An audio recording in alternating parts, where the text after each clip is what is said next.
Hello, Michelle Zenisek here, Run With It VA, coming at you to talk about acronyms. Now, I'm not talking about the acronyms that you receive in text messages.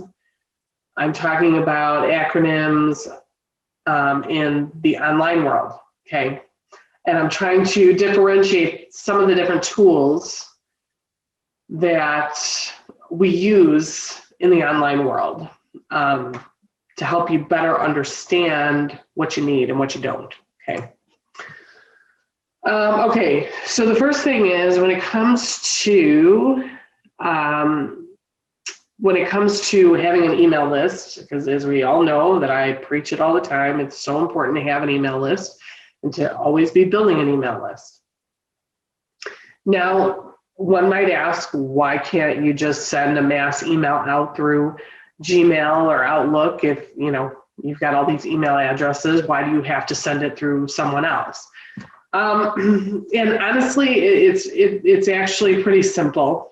Answer to that is you have to have a way for people to be able to unsubscribe. Okay, and so there are other reasons, but that is really the main one. You want people to be able to scroll down to the bottom of the email and click unsubscribe if they choose to. Pretty plain and simple. And you can't do that if you're just sending from your private or business Gmail or Outlook account. So what I usually refer to when it comes to list building would be an email marketing platform. Some people call it email service provider. So you've got EMP or ESP. And I don't necessarily expect you to remember these acronyms, but just know that you need one of them to build your list and to be able to collect names and email addresses so that you can nurture that list, okay? So, and an example of that would be MailChimp, ActiveCampaign, ConvertKit, MailerLite is another one. Honestly, with MailChimp, I'm just going to make a side note here. MailChimp is free so if you're just starting to build your list, it's free to up to 2,000 email addresses. So, I mean, that sounds great. However, it's very limiting what you can do in a free MailChimp account. So my personal opinion is that if you're going to pay for something, you want to pay for something that's better than MailChimp. Just my opinion. You may use MailChimp and you may like MailChimp, and that's great. Keep doing it. If you're comfortable with it, then keep doing it. I'm just giving my personal opinion that I don't think MailChimp is that user-friendly. I don't think that it's easy to use. And I just think that there are other platforms out there that are far easier to use. Just my opinion. Now, there's also what we call a CRM. And CRM stands for Customer Relationship Management. That is different than an email marketing platform, okay? A customer relationship management tool, a CRM, is also a place to store names and email addresses, but in a different way, okay?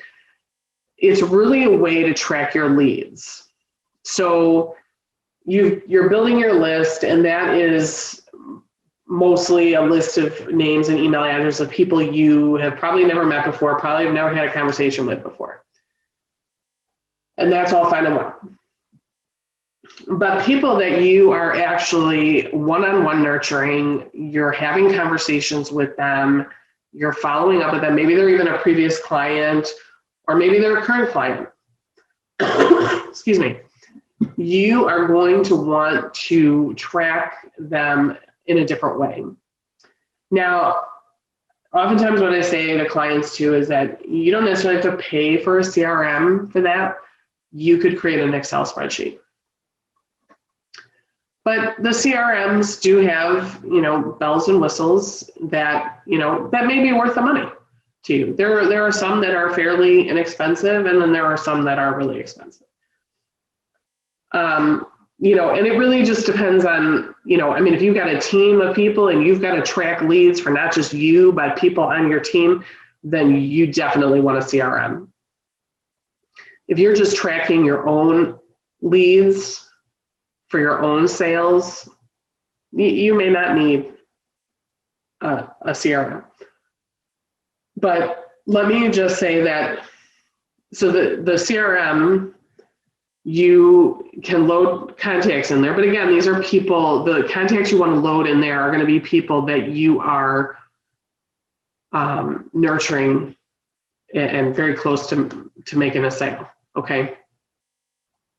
So let's just say I'm your customer, and you are, and we've had a couple phone calls, and I'm like right there, but haven't said yes yet, okay? But I haven't said no either, okay? That's important too. We got to make sure that we're keeping on top of the people who haven't said yes but haven't said no either, okay? So the point of the CRM is that you can put my name and email address in. You can connect that CRM to your email, your private email. Either it's your Gmail, your Outlook, or whatever you use. And you can, and then it can also connect with your calendar too. If you've got a Google Calendar or you've got an Outlook calendar, it can connect with that, so that you are going into this one platform and you can see all your leads, and you can see where you're at with your leads, and you can also see your calendar. So there's a lot to be said about these CRM tools. But what I would say is that, so, if you've got me in there, you've got me as a contact, you're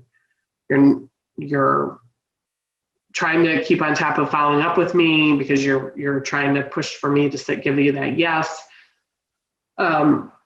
You can keep notes. So I would have my own record in your CRM that I wouldn't have access to. You're the only one who has access to it, and anyone you give access to it. And you could keep notes in there. It's like what we last talked about, and what are my pain points, and what do you need to follow up with me about, and what package, if you're selling packages, what package you think would be good for me. You can keep your own notes in there so that when it's time to follow up with me, you don't have to try to remember that conversation, the last conversation we had. You've got notes in there to refresh your memory, and you aren't like trying to reach inside your brain to figure out what we last talked about. So CRMs are quite handy. So you can keep track of the people that your individual leads and keep notes on them. And you can even set, a due date in there as to when you need to follow up with that person by, or when you need to do something for that person by.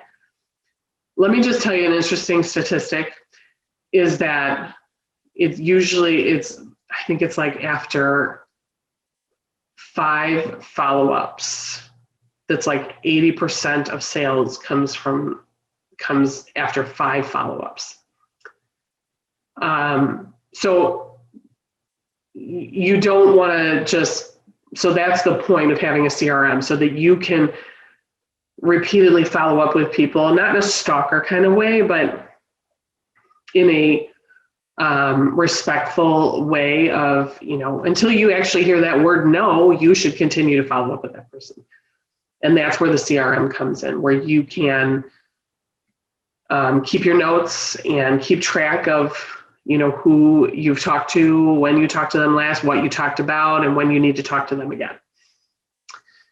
So anyway, that is my thoughts for today on these different acronyms, and I know that it can be confusing. So if there's an acronym that comes to mind that you don't that you don't know what it is, feel free to email me, and let's talk about, that acronym, and if it's, what it is, and how it could be of use to you. So anyway, I hope this information was helpful. Feel free to send me a message, comment below with your questions, and I'll be happy to get back with you. So have a great week. Talk to you soon.